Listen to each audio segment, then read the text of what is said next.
Joining us now is Okpe with stories trending around the world. Hello, Oji. Hi, Dr. Abati. Yes, I got it right. One day I'll just call I got you it right. No, you did not. You know, okay. this morning's version has me nearly crying from laughter. Oh my God. Can you just try one time?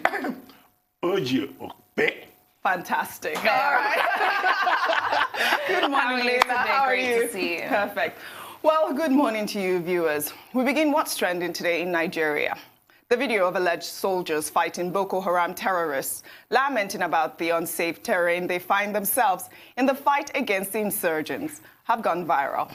In the video, the soldiers could be heard berating the Nigerian Chief of Army Staff, Yusuf Berate, while a mine-resistant ambush-protected vehicle burned in the background. Let's take a quick look. Better for you. It cannot better for Army. This is where Army don't do us, no better for them. Army don't sell us finish. See where they attack us, they ambush us. Army no go better for them. No go better for them at all. Where they don't finish us. This bush? What is? Where they Army don't finish us, where Army don't finish us. Which cannot stand. Burata no go better for you for life. And this video of Burata no go better for you. It cannot better for Burata. Dr. Bati, this is such a sad video, though. I mean, it appears that they were, like, going for, you know, an attack, and then, you know, they got blown up, ambushed by, you know, a mine or something. And it seems really, really appalling that this happens all the time. Apparently, videos like these have been circulating on social media, how these soldiers have been lamenting about their, you know, the situation that they find themselves. But at the same time, I kind of feel like it is so unprofessional for these soldiers to, you know, put out videos like this on social media. I mean, I think that it's... Maybe if they got some welfare, we wouldn't get these videos in response. I genuinely just think that the footage that we see coming from any security agencies that end up coming out with videos like this is a response to giving up and being at breaking point. That's what I see it as, really and truly. Provide the welfare, and this is not what you're going to get in response, you know? Well, the spectacle of soldiers abusing their chief of army staff, and lamenting that the army has put them in harm's way. I think that it's very unfortunate, it's very disturbing. It's an indication of whatever it is that is going on between the leadership of the army and the rank and file. This is not the first time we'll be faced with this kind of situation. Yeah. We have had cases of soldiers protesting about lack of equipment, or the superiority of the weaponry in the hands of the insurgents and terrorists. Yeah. We have had soldiers rebelling against their commanders on the war front. We have had cases of even a general being court-martialed for running away from the battlefield. So clearly, there's a lot that is not in order in terms of welfare, in terms of motivation.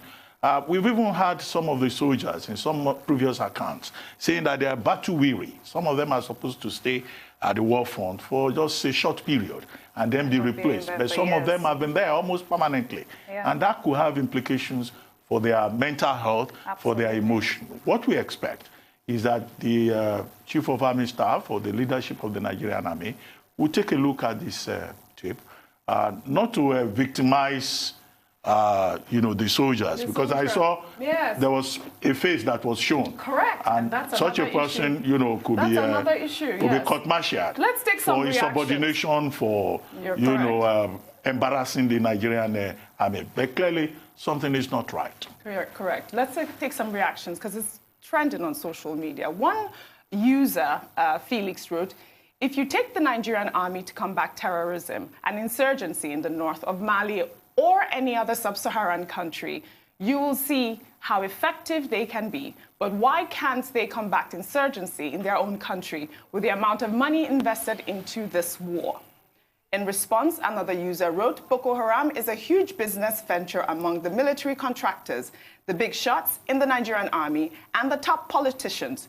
If you think they'd want this to end, you're dreaming." Another user wrote, "It is sad that the soldiers suffered casualties today, but in a war, there will always be casualties. However, the troops encountered an ambush lost some soldiers and equipment, but this doesn't warrant making a video of your emotional trauma for the gram. Completely unprofessional. Finally, a user wrote, sadly, these guys will be found and court-martialed instead of addressing the issue. They also have loved ones waiting for them to return home. Hashtag, do the right thing at the Nigerian army. And that last tweet is like the sad reality Yes. of it, you know, because this is a constant thing, like you said, Dr. Abati, and you want your security agencies to address it. It's not that you continue to court-martial people and address the problem, you know, it's really disheartening. But in any case, I mean, the spectacle again, let me use that phrase, of soldiers weeping at the war front. Yes. I mean, that's an advertisement of lack of capacity Yes, and lack of valor and gallantry. It's really, and for things to degenerate to that level. Exactly. I mean, It a goes to show. soldier weeping at the war front. It goes to Is there show. a provision for anybody who is tired, you know, to approach the authorities and resign and ask to be decommissioned? Because we can't have the Boko Haram carrying rifles, showing confidence, and our Nigerian soldiers, you know, weeping. The same soldiers that kept this country together during the Civil War, the same Nigerian army that has been placed in various international missions for the United Nations is now at a level where its rank and file members are weeping at the war front. That's very sad. It's very sad. Correct. Well, let's take another story still in Nigeria. The Association of Resident Doctors, Federal Medical Center in Lokoja, Kogi State, has accused the administration of Governor Yahaya Bello of sabotaging efforts to test patients who have COVID-19 symptoms in the state. According to Situation Report released by the Nigerian Center for Disease Control on May 17th, Kogi has conducted only one COVID-19 test. The president of the association, Dr. Nana Agu, in a statement on Tuesday, urged the Federal Ministry of Health and the Presidential Task Force on COVID-19 to rally all relevant stakeholders in Kogi State to ensure that the tests are being done. He added that many patients with symptoms suggestive of COVID-19 have been seen severally in the hospital, but efforts to get them tested were frustrated by the state government authorities. Well, I think the bigger concern is twofold.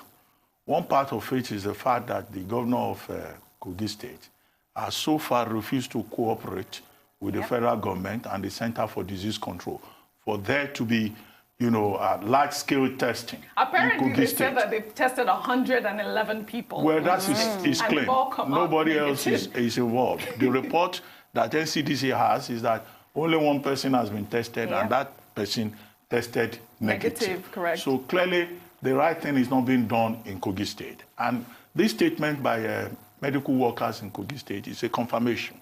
Because what they're saying basically is that they don't have access to personal protective equipment because not enough testing is being done.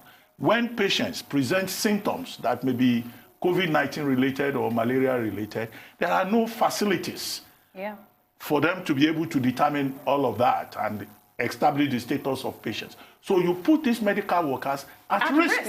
The Nigerian Medical Association has reported that over 300 medical workers in Nigeria have, you know, contracted the COVID-19 because of exposure to patients. Now, the federal government says that number is not as high as that, but since the federal government talked about 113, we've had more cases. The most recent being 32 medical workers from Bauchi and Zamfara states. And Lagos State has also reported, you know, medical workers being affected. So health workers, healthcare workers need to be protected. And I think it's in order that the doctors and other workers in Kogi State are crying out to say their lives are being endangered. Thank goodness they are, because you cannot continue to sabotage the efforts of the governments and then go as far as sabotaging the efforts of the only people you have to even fight this war for you in your state, which is your doctors. It's appalling. It's absolutely appalling. I don't get it. At the end of the day, what? Does he really think that, he expects Nigeria to think that Kogi State has no cases of coronavirus? Let's be frank here. Let's be frank. Come on. Kogi State and Cross River State have not shown up in the COVID-19 and why is that? And why is that? 34 states and the FCT. Because of this, because he is sabotaging efforts. It's such a shame. Should we take our final story real quick in Thailand, where No, apparently we don't have any more time. Should we not take the story real quick? I thought we should as well, but apparently we do not have any more time according to our producers. Don't worry, we can take it tomorrow. Definitely. Take it the whole week. You know what? You know what? We must Let's take put it the tomorrow for the disclaimer out there. We are taking the Thailand story tomorrow. Now it has to be done. All right, see you guys tomorrow. See you tomorrow. Thank you. Thank you very much.